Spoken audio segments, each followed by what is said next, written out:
Hey guys, it's Deb again, and today we're going to do some things on the floor. A lot of you are not comfortable with that, but I would highly recommend that you do that because some of you may end up there not on purpose, so you kind of need to know some things that you can do to help yourself get up better, easier. And honestly, getting up and down off the floor is something that to me is a functional movement. So what we're going to do today on the floor is work on hips, work on tracking, work on range of motion. And so the first thing that I'm going to suggest that you do, one of the things that I can tell you without question, because I've seen it so much, and not just with Parkinson's, but people are so tight in the hips. So if I ask you to go to frog or go to basically this position with the feet together, your legs would look like this. Let gravity work in your favor. And if it's too tight, you can always, or uncomfortable, you can always adjust your foot position one way or the other. And what I want you to do here, because most of you are going to want to do this, work on those paraspinals, strengthen them. Hold on, not your feet, hold on to your ankles if you want to, and pull your shoulders back. And just let gravity take over and let those hips open up. And if there's something tight here, which most of you are going to say, yes, there is something tight here, that tells me there's something on the back side that's not firing or able to fire because of too much tightness on the front side. So just kind of sit in this position, adjust your feet as necessary, keep your head up, pull your shoulders back, and again, just let things kind of relax and release.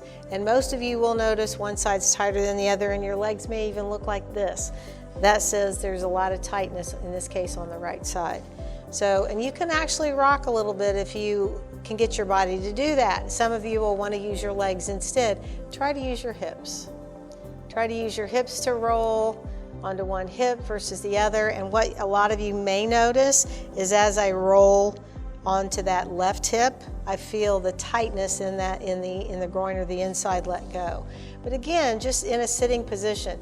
It's amazing when you start to really understand how much just getting in a position will allow you to let go a lot of times. This is a perfect example.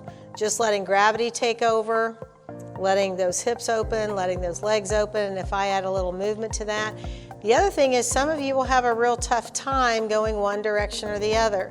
That's because most of you are in rotation, you're in posterior tilt, you shut down the hips, and those muscles don't know how to take your hips to rotation, much less go to external femur, in other words, opening that femur from the hip, because those muscles are all connected. All right, so after you've done that, working on those paraspinals, we're going to go on our back for a little while. One more thing I wanted to mention. For a lot of you that are pronators, in other words, some of you that feel like you're flat-footed but you're not, in other words, your ankles collapse at midline. This position, you may feel a big stretch right here. That's perfectly fine. That's taking you in the opposite direction. That literally tightens these muscles on the inside that help support the foot and ankle. That's a good thing. Allow that to happen. Suggest that you wiggle your toes. Try to open them if you can, but allow some things to settle in those feet and ankles as well. All right? So now I'm going to go to my back. All right?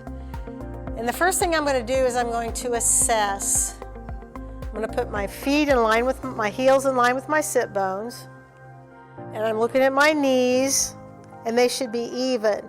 Now, if you notice one knee higher than the other, regardless of what you feel, I can guarantee you your feet aren't even.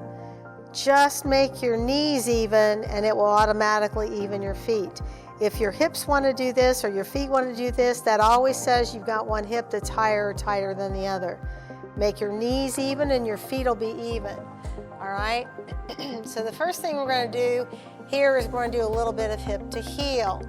Your hips stay flat to the floor. The one that we do in the chair, kind of like the cross country. Now we're getting the hips to do the same thing, just on our back.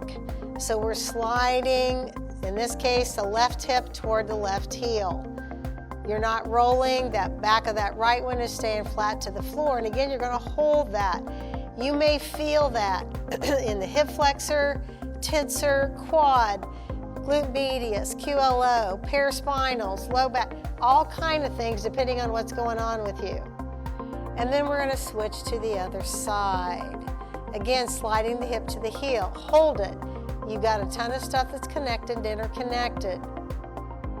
In this one, what you also want to make note of is how easy your transition as you transition from right to left. Part of your goal is to be able to feel like that transition from right to left is smoother.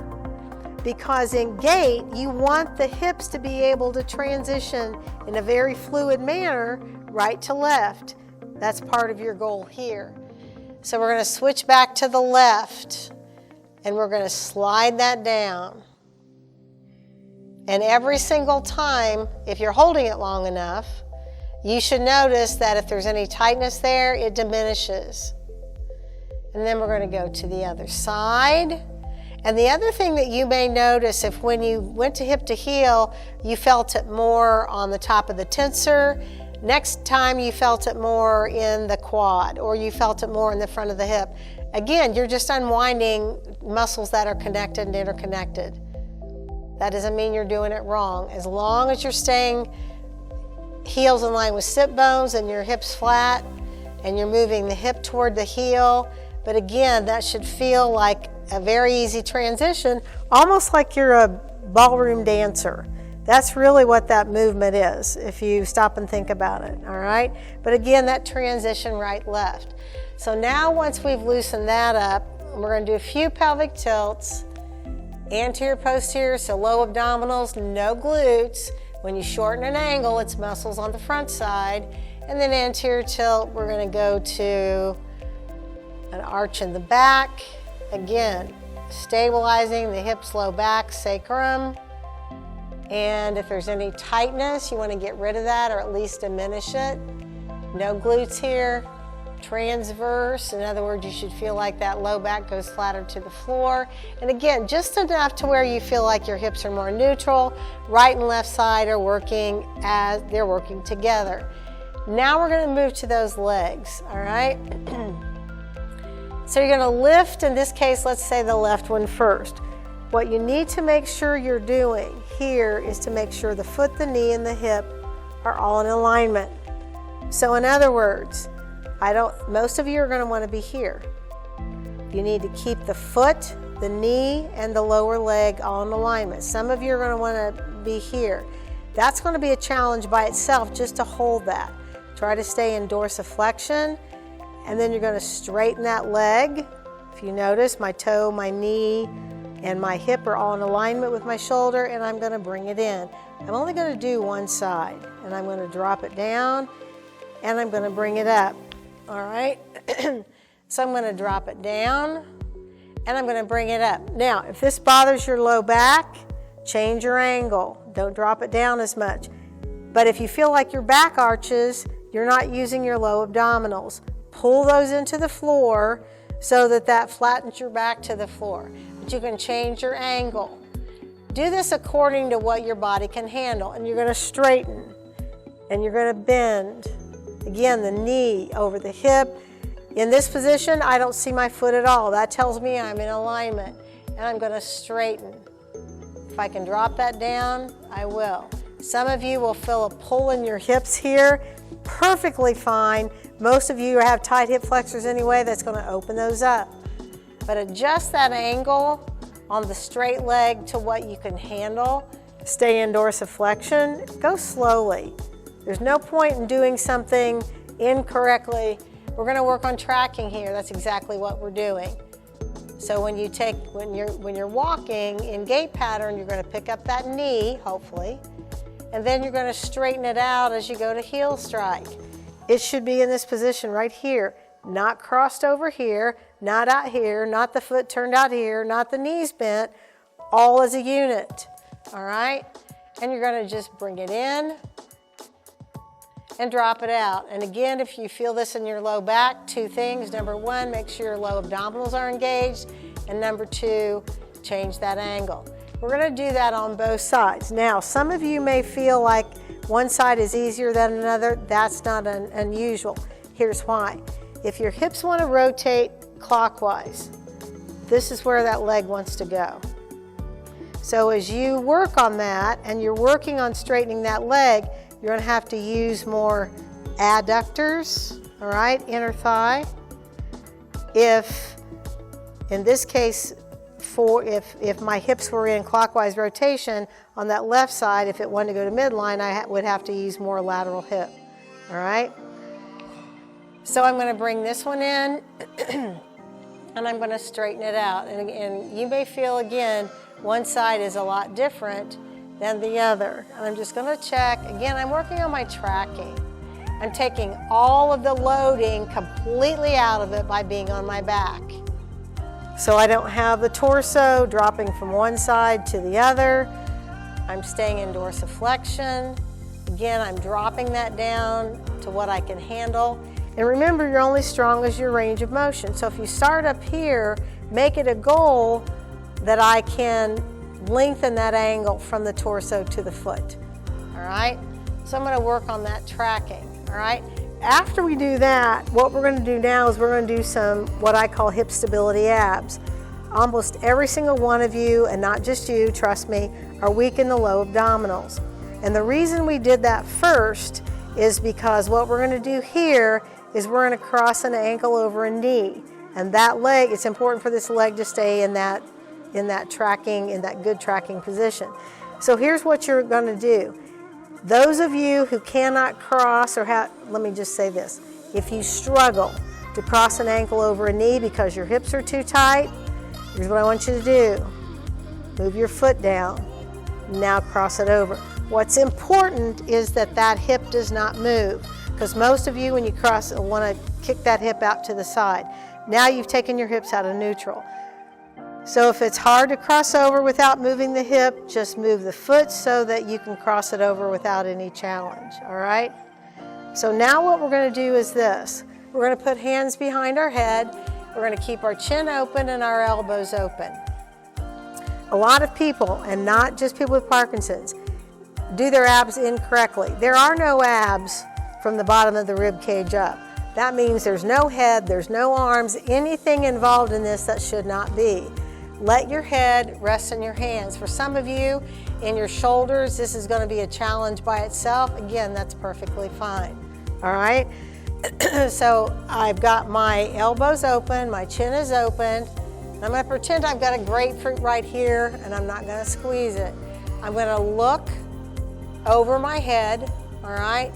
Because that keeps me from, that minimizes my head pull, which most people have. And again, that's not involved in abdominals at all. It's not about range of motion. It's about activating those abdominals.